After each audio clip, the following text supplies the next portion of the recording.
नमस्कार प्रिय विद्यार्थियों, वीके नॉलेज इलेक्ट्रिकल में आप सभी का स्वागत है। आईटीआई के आपके सीबीटी एग्ज़ाम होने हैं और इलेक्ट्रिशियन सेकेंड ईयर वाले बच्चों के लिए डे बाय डे हम आपको क्लासेस प्रोवाइड करवा रहे हैं। इलेक्ट्रिशियन फर्स्ट ईयर की क्लासेस भी हो रही रेगुलर और दोनों की प्लेलिस्ट बनी हुई है।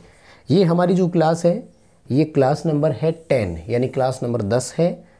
इससे पहले 9 क्लासेज और हो चुकी है। अगर आप इसी क्लास से हमारे साथ जुड़े हैं तो मैं जानकारी दे दूं, प्लेलिस्ट बनी हुई है जिसका नाम है आईटीआई एग्ज़ाम 2025 सेकेंड ईयर।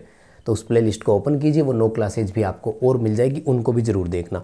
एक एक क्वेश्चन को विस्तार से समझाया। पूरे साल कॉलेज नहीं गए तो भी चिंता करने की ज़रूरत नहीं है। 100 में से 100 नंबर की गारंटी हमारी है, बस आप चैनल से बने रहे। Electrician theory, employability skill, workshop calculation, engineering drawing, चारों सब्जेक्ट की क्लास हम आपको देंगे। यानी जो आपको 75 नंबर का मटेरियल चाहिए सीबीटी पेपर के लिए, वो 75 का 75 हम देंगे।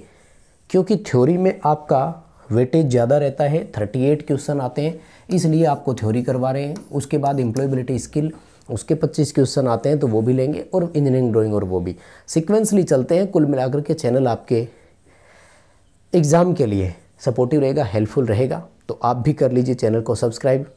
इस वीडियो को अपने दोस्तों तक शेयर कर दीजिए। जो भी आपके कॉलेज का फ्रेंड सर्किल का व्हाट्सएप ग्रुप है उसमें शेयर करना प्लीज़ इस क्लास को, ताकि उन तक क्लास पहुंच जाए और वो भी हमारे साथ जुड़ सकें।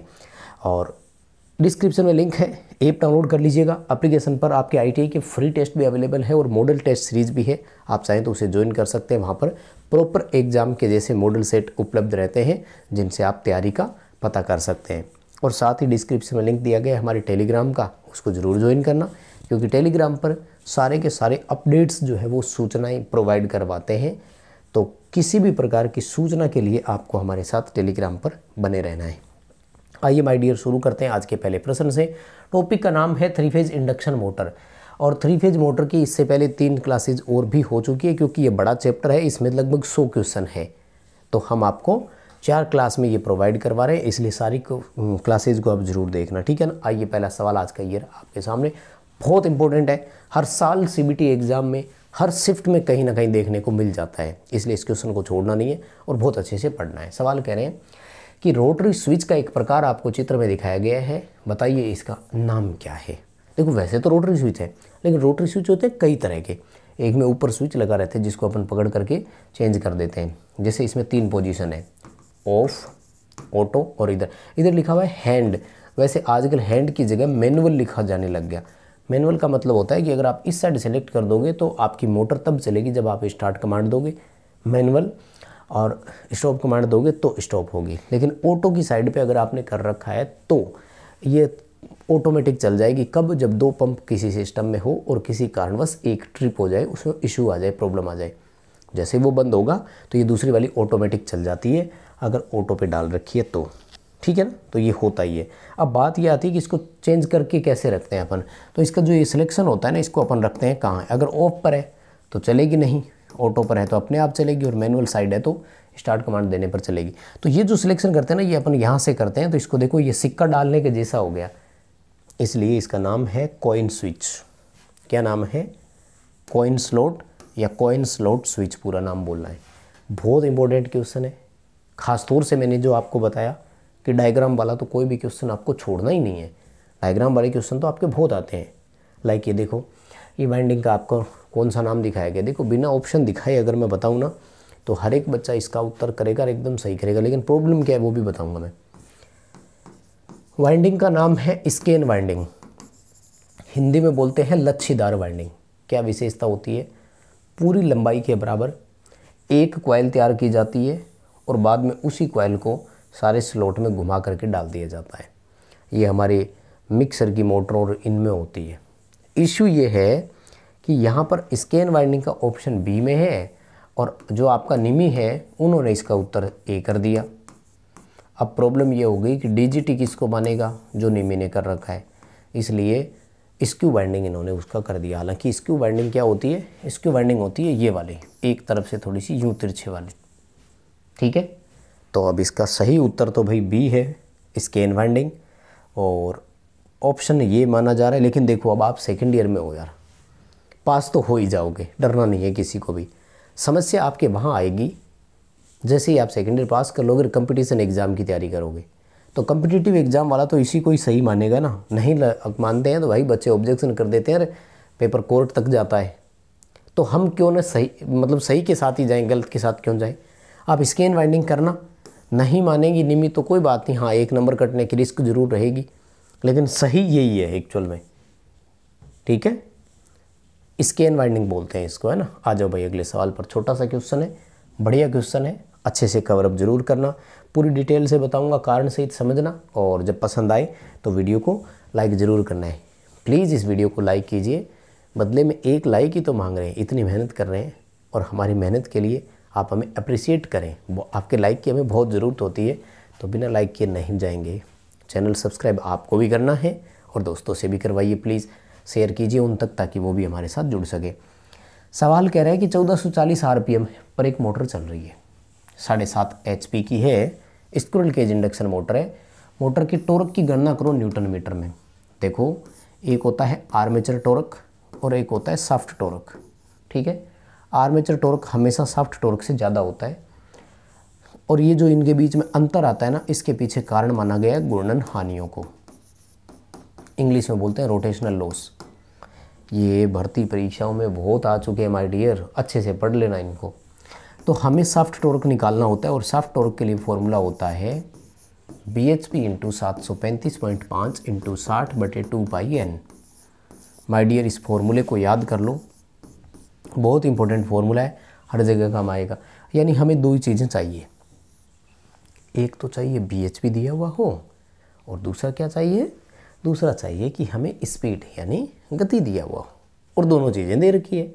स्पीड 1440 RPM दे रखा है, HP 7.5 दे रखा है, मान रखेंगे, हल करेंगे भाई। यानी 7.5 HP, 735.5, 60, 2 की जगह 2, पाई का मान 3.14, और घूर्णन गति 1440 RPM। माय डियर, इतनी दूर का मैं बता देता हूँ, आगे की कैलकुलेशन करके उत्तर आपको मिलान करना है। आंसर आपका 36.6 न्यूटन मीटर आएगा। स्क्रीनशॉट ले लो, कैलकुलेशन कर लो, उत्तर का मिलान कर लो। देखो, वैसे तो अगर पेपर में आपके क्वेश्चन आया तो सेम टू सेम आएगा, यानी आंकड़े बदलेंगे नहीं, लेकिन एग्जामिनर का क्या भरोसा है। मान लो वो इच्छा है कि मैं देखता हूँ बच्चे को कैलकुलेशन भी आती है क्या, तो वो 7.5 HP की जगह 5 HP भी तो दे देगा ना, तो समस्याएं हो जाएगी। इसलिए रटना नहीं है चीज़ों को, कारण सहित पढ़ना है। देखो, मैं हो सकता है कि थोड़ा स्लो चल रहे हैं अपन। पहली बात तो देखो, मेरी बोलने की स्पीड ही इतनी है ना, इससे तेज़ बोला ही नहीं जाता है। और दूसरा, मैं भागने वालों में नहीं हूँ भाई, मैं 15 मिनट में 30 क्वेश्चन आपको नहीं करवा सकता। हम जब तक चीज़ों को एक्सप्लेन नहीं करते हैं, हमें खुद को फीलिंग नहीं आती है कि बच्चे को समझा पाए कि नहीं। हम वो नहीं है कि स्क्रीन पर क्वेश्चन दिख रहे हैं फटाफट चल रहे हैं, व्यूज या सब्सक्राइब के लिए नहीं। हम कंटेंट आपको देंगे, कॉलेज नहीं भी गए हो ना तो भी यहाँ से आपकी थ्योरी कंप्लीट हो जाएगी। मतलब पढ़ने वाले बच्चे बिल्कुल हमारे साथ जुड़ेंगे, जिनको चाहिए कि यार कंटेंट में दम होना चाहिए, चीज़ें विस्तार से समझ में आनी चाहिए, तो वो रुकेंगे। देखो, अगले सवाल पर आते हैं। कारण सही तो बताऊंगा, स्पीड डबल कर लो, इतना फ़ायदा है, यूट्यूब आपको स्पीड डबल करने का ऑप्शन दे रहा है। सवाल देखो, 3 फेज स्लिप-रिंग इंडक्शन मोटर शुरू करने के लिए रोटर प्रतिरोध स्टार्टर का उपयोग करने का उद्देश्य क्या है। वो कह रहा है कि स्लिप-रिंग मोटर में रोटर रियोस्टेटिक स्टार्टर हमने क्यों लगाया। देखो, पहली बात तो ये है कि स्लिप-रिंग मोटर के साथ केवल एक ही स्टार्टर लग सकता है, और कोई ऑप्शन ही नहीं था। यानी हम DOL, star delta starter, auto transformer starter, ये सब यहाँ लगा ही नहीं सकते थे। तो हमारे पास एक ही ऑप्शन रह गया था, रोटर रेजिस्टेंस स्टार्टर का। लेकिन उसका भी फ़ायदा क्या है, तो वैसे इसके 2 बेनिफिट होते हैं, या दोनों ऑप्शन दिए हुए हैं। स्टार्टर लगाने से करंट कम हो जाती है, और दूसरा टॉर्क बढ़ जाता है। अब यहाँ पर इसने देखो क्या लिख दिया, रोटर करंट कम करना, रोटर वाली करंट नहीं। हमने पहली क्लास में एक सवाल पढ़ा था कि इंडक्शन मोटर की जो स्टार्टिंग करंट होती है वो अपनी फुल लोड करंट की कितनी होती है, 5 से 6 गुना। तो ये करंट कौन लेता है, ये करंट वो लेता है जिसको हम सप्लाई देते हैं, और हम सप्लाई किसको देते हैं, स्टेटर को। तो करंट स्टेटर लेता है, हम स्टेटर की करंट को कंट्रोल करते हैं। वो ऑप्शन भी नहीं दिया इसने, तो रोटर दिया है। इसने क्या दिया है, रोटर दिया है, तो रोटर करंट को कम नहीं करते। तो फिर दूसरा ऑप्शन आता है, दरअसल रोटर प्रतिरोधक स्टार्टर में रेजिस्टेंस जोड़ दिया। इंडक्शन मोटर का स्टार्टिंग टॉर्क जो होता है वो रोटर रेजिस्टेंस के समानुपाती होता है, यानी प्रतिरोध का मान जितना ज़्यादा होगा टॉर्क उतना ही बढ़िया होगा। तो ये मोटर हमें स्टार्टिंग में टॉर्क अच्छा दे देगी ये रिस्टार्टर लगाने से, यानी स्टेटर की करंट कंट्रोल भी हो गई, साथ में टॉर्क भी बढ़ गया। तो सी ऑप्शन के साथ जाएंगे, इंक्रीज दी टॉर्क। बहुत सारे बच्चे क्या करते हैं, स्टार्टर करंट कंट्रोल करने का काम करते हैं, इसलिए वो इस ऑप्शन की तरफ भागते हैं। भाई ये रोटर करंट लिखा हुआ है, स्टेटर करंट नहीं। स्टेटर को सप्लाई देते हैं, उसकी करंट कंट्रोल होती है, वो जलने से बच जाता है। बात को ध्यान से समझिएगा और आई होप कि आपको समझ में आ भी रहा होगा। कैसे बताओगे कि सर हाँ समझ में आ रहा है, बहुत बढ़िया समझ में आया? लाइक करके बताना है भाई। जब वीडियोस पर लाइक की संख्या बढ़ जाएगी तो मुझे लग जाएगा कि यस इतने वो बच्चे हैं जिनको बहुत अच्छे से समझ में आया। हाँ, ज़्यादा ही अप्रिशिएशन करना है तो फिर कमेंट करके ज़रूर बताना क्लास कैसी लगी। जुड़े रहो, चारों सब्जेक्ट का मटेरियल आपको हम देंगे। आपके CBT पेपर में 75 क्वेश्चन आएंगे, 75 के 75 क्वेश्चन हम देंगे। भाई फर्स्ट ईयर में जब आप थे तो जुड़े होंगे हमारे साथ, देख लो 90% से ऊपर स्कोर है सबका। बस बने रहना है आपको, चैनल से जुड़े रहना। सारी क्लासेस दूंगा। अभी एग्ज़ाम आपका जुलाई अगस्त में होना है तो टाइम है। सवाल देखो, किस प्रकार के वाइंडिंग तार को सबमर्सिबल पंप मोटर की वाइंडिंग के लिए लेते हैं? सबमर्सिबल होता है पानी में डूबकर काम करने वाली मोटर। इसमें जो तार लेते हैं ना वो होती है PVC कवर्ड, यानी तारों के ऊपर PVC का इंसुलेशन लगा रहता है। तो ये PVC कवर चढ़ा हुआ आप तार अपन काम में लेते हैं। अगर ये पूछ लिया जाए ना कि सर्वाधिक वाइंडिंग वायर के रूप में इस्तेमाल किसका करते हैं, तो वो है सुपर इनेमल्ड। ठीक है ना? वाइंडिंग वायर के रूप में सर्वाधिक इस्तेमाल किस तार का किया जाता है? मध्यम क्षमता की मशीनें जितनी भी होती है हमारी, उनमें सुपर इनेमल्ड कॉपर वायर ही होता है। जैसे घर में कूलर की मोटर, पंखे की मोटर, फ्रिज की मोटर, पानी के पंप की मोटर, जितनी भी हो सारी। अभी यहाँ पर क्या आएगा? PVC। याद रह जाएगा ना? क्वेश्चन बहुत अच्छा और शानदार है। आ जाओ अगला सवाल।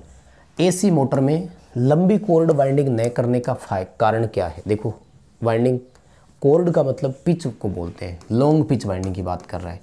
मैंने वाइंडिंग जब DC में भी अपन ने क्लास लगाई DC मोटर वाली, तब भी चर्चा हो गई थी, अब भी वाइंडिंग आ चुकी है वैसे एक बार।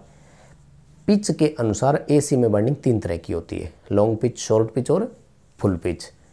हम हमेशा शॉर्ट पिच वाइंडिंग ही करते हैं। लॉन्ग पिच में तार लंबी लेते हैं। लंबी तार में वो कहता है कि तार की ज़्यादा ज़रूरत पड़ती है। ठीक है ना? और भी कई सारे होते हैं, हम हमेशा शॉर्ट पिच लेते हैं। पोल पिच कैसे ज्ञात करते हैं? याद है क्या? स्लॉट बटे पोल।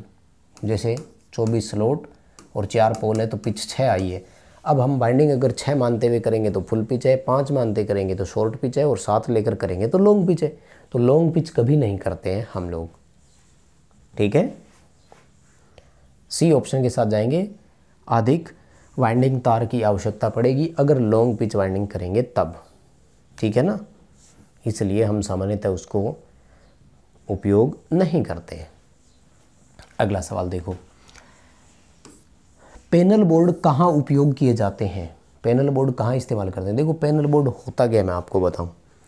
पैनल बोर्ड वो होता है जिसमें कॉन्टेक्टर लगा हुआ हो, MCB लगी हुई हो, ओवरलोड रिले लगी हो, स्टार्ट स्टॉप पुश बटन हो, ठीक है ना, ऑन ऑफ वाला स्विच भी हो उसमें। कुछ जगह SFU होता है, स्विच फ्यूज यूनिट, यानी स्विच और फ्यूज दोनों लगे रहते हैं। ये सब एक पेन होता है। यहाँ से 3 फेज की आउटपुट जा रही है। तो ये वाला सिस्टम जनरली तो अपन तब काम में लेते हैं जैसे यहाँ पर इंडस्ट्रियल वाला दिया हुआ है, मोटर ड्राइव के लिए नहीं होता, और भी बहुत सारे कामों के लिए होता है। तो 3 फेज का जो सिस्टम होता है ना, वहाँ पर अपन पैनल को इस्तेमाल करते हैं। क्योंकि यहाँ पर इसने इंडस्ट्री में ये नहीं बताया कि 3 फेज है कि सिंगल फेज है। तो सी ऑप्शन के साथ जाना है। और 3 फेज घरेलू वायरिंग करना है। घरेलू वायरिंग का मतलब अब ये हो गया कि आपने एक पैनल बोर्ड लगा दिया और उस पैनल बोर्ड से एक कमरे के लिए अलग सिस्टम लगा दिया सारा ही, जिसमें स्विच उसके रेगुलेटर ये वो सारे मतलब 8-10 व्यवस्था कर दी। तो ये अलग अलग पैनल की सप्लाई अपन निकालते हैं वहाँ के लिए। क्वेश्चन पढ़ लो, अच्छा है, सेम टू सेम ऑप्शन मिलेंगे, घबराने की ज़रूरत नहीं है। आपके पेपर में सेम टू सेम क्वेश्चन रहेगा, ऐसे ही ऑप्शन आएंगे। हाँ, ऑप्शन की ABCD चेंज हो जाती है। CBT पेपर होगा ना तो ABCD चेंज हो जाती है, पर ये मिल जाएगा कहीं ना कहीं। 3 फेज घरेलू वायरिंग, ठीक है, आया समझ में? देखो भाई, एक और ये कह रहा है कि कॉलर का उद्देश्य क्या है या कॉलर का कार्य क्या है। सवाल बता देता हूँ मैं, इसमें तो आया नहीं पूरा, ठीक है ना, क्योंकि वो पीडीएफ में इस तरह का ही था आपका। ठीक है, ये कॉलर है, इसका उद्देश्य क्या है या कार्य क्या है। दरअसल यहाँ पर जैसे ये हमारी फील्ड वाइंडिंग होती है, ठीक है ना, कोर होती है, ये वाला हिस्सा कोर है ना। इस कोर पर अपन वाइंडिंग लगाते हैं, तो यहाँ पर ये जो डार्क डार्क आप देख रहे हैं ना, इस हिस्से को कॉलर बोलते हैं। तो ये फील्ड वाइंडिंग कोर के साथ संपर्क में सीधे सीधे ना आ जाए, इसलिए फील्ड के चारों ओर इंसुलेशन प्रोवाइड करवाना इसका काम होता है। ये उत्तर होगा। क्षेत्र यानी फील्ड के चारों ओर इंसुलेशन प्रदान करना या उपलब्ध करवाना।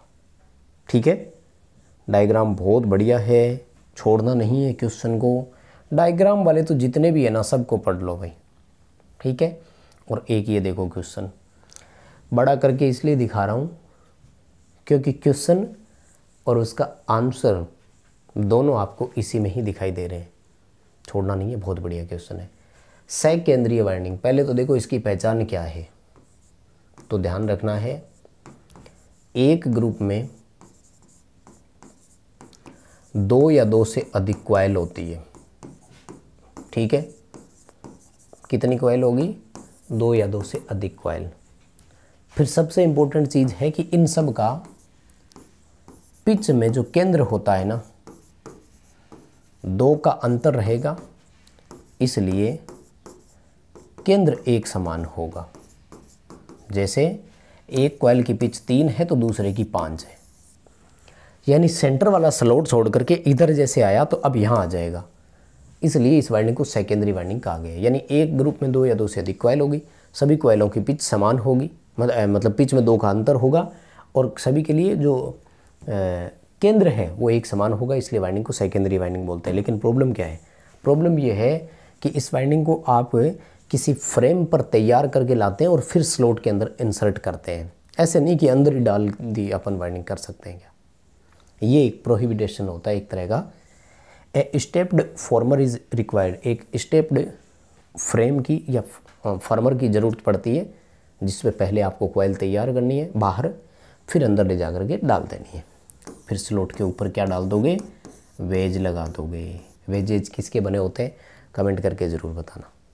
क्यों बताऊं भाई? पिछली क्लास में पढ़ा है हमने, वेज किसके बने होते हैं, वेज क्यों लगाए जाते हैं। तो मैं ये देखना चाहता हूँ कि आप में से किस किस को ये याद है। देखो सवाल, देखो क्या क्वेश्चन पूछ रहा है। सवाल ये कह रहा है कि 3 फेज जो स्लिपरिंग मोटर होती है, उसमें से निम्न में से कौन सी विधि ऐसी है गति नियंत्रण की जो केवल इसी मोटर पर लागू होती है। यानी हमें स्पीड कंट्रोल के मेथड दिखाए गए हैं। ये लो, पूरा क्वेश्चन भी दिख रहा है और ऑप्शन भी दिख रहा है, आई होप कि समझ में आ रहा है। मतलब स्पीड कंट्रोल के मेथड दिखाए गए और ये पूछ रहा है कि कौन सी विधि ऐसी है जो केवल और केवल स्लिपरिंग मोटर में ही लग सकती है, बाकी किसी में नहीं। तो देखो, कैस्केड नियंत्रण, ये वाली विधि रोटर में ईएमएफ वाली विधि होती है। एक के रोटर में जो ईएमएफ होता है वो अगली मोटर के स्टेटर को देते हैं, तो ये स्क्विरल केज और स्लिपरिंग दोनों पर समान रूप से लागू होती है। रोटर में रियोस्टेट लगाना ये केवल और केवल स्लिपरिंग में ही होता है। हम केज मोटर के रोटर में रियोस्टेट लगा ही नहीं सकते, क्योंकि केज मोटर का रोटर शॉर्ट सर्किटेड होता है। स्लिपरिंग मोटर का रोटर वाउंड रोटर होता है, वाइंडिंग होती है, बंधा हुआ रोटर कहलाता है। सप्लाई फ्रीक्वेंसी चेंज करके सभी मोटरों की गति सप्लाई फ्रीक्वेंसी के समानुपाती होती है। स्लिपरिंग पर भी लगा सकते हैं, स्क्विरल केज पर भी लगा सकते हैं। स्टेटर में पोल की संख्या को बदलना, ये वाला केवल और केवल केज मोटर में लागू कर सकते हैं, स्क्विरल केज मोटर पर। ये स्लिपरिंग पर तो लागू भी नहीं हो सकता। क्यों नहीं हो सकता? क्योंकि केज मोटर का रोटर में पोल अपने आप बनते हैं जितने स्टेटर में होते हैं, लेकिन स्लिपरिंग मोटर के रोटर को उतने ही पोल के लिए वाइंडिंग की जाती है जितने स्टेटर में। अब हमने पोल 4 के हिसाब से वाइंडिंग कर दी, स्टेटर में आपने मान लो चेंज करके 6 पोल कर लिए, तो यहाँ प्रॉब्लम हो गई, रोटर घूम नहीं पाएगा। ठीक है, बी उत्तर के साथ जाएंगे। मान लीजिए ये सवाल आपसे ये होता कि कौन सी विधि केवल केज मोटर के लिए ही है, देन आपका डी उत्तर आ जाता। ठीक है ना, अभी आपको बी ऑप्शन के साथ जाना है, ये ध्यान रखना है। ठीक है ना, रोटर रियोस्टेट विधि केवल और केवल स्लिपरिंग मोटर के लिए लागू हो सकती है, बहुत इंपॉर्टेंट है। ठीक है ना, अगला सवाल देखो, 3 फेज मोटर वाइंडिंग के लिए प्रयुक्त डायग्राम का नाम क्या है। देखो भाई, हम वाइंडिंग में डायग्राम बनाते हैं लगभग 3 तरह के। एक तो होता है डेवलपमेंट डायग्राम, विकसित आरेख बोलते हैं। उसमें अपन क्या करते हैं, स्लॉट दिखाते हैं और वाइंडिंग यूँ स्लॉट में डाल करके दिखाते हैं कि किस स्लॉट से कहाँ डलेगी। फिर निकलते हैं कॉइल, तो कॉइल के कनेक्शन दिखाते हैं कि 1 से 4, 2 से 6 कहाँ कहाँ पर घुमा। और उसके बाद में एक हम तीर बना करके दिखाते हैं कि 1 में गया 6 से बाहर निकला, फिर वो 7 से प्रवेश करके 12 से बाहर निकलेगा, फिर 13 से प्रवेश करके 18 से बाहर निकलेगा। तो इसको बोलते हैं रिंग डायग्राम। ठीक है, ये AC का रिंग डायग्राम है।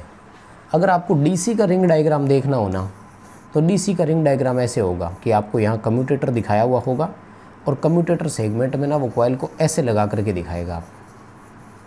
ये DC का रिंग डायग्राम है। क्या चीज़ है ये? DC का रिंग डायग्राम है। बताओ बात समझ में आई क्या? ये DC का रिंग डायग्राम, ये AC का रिंग डायग्राम। ठीक है, रिंग को हिंदी में अब वलय, सरपण, अंगूठी कुछ भी लिख दे भाई, वो डिपेंड करता है उस पर।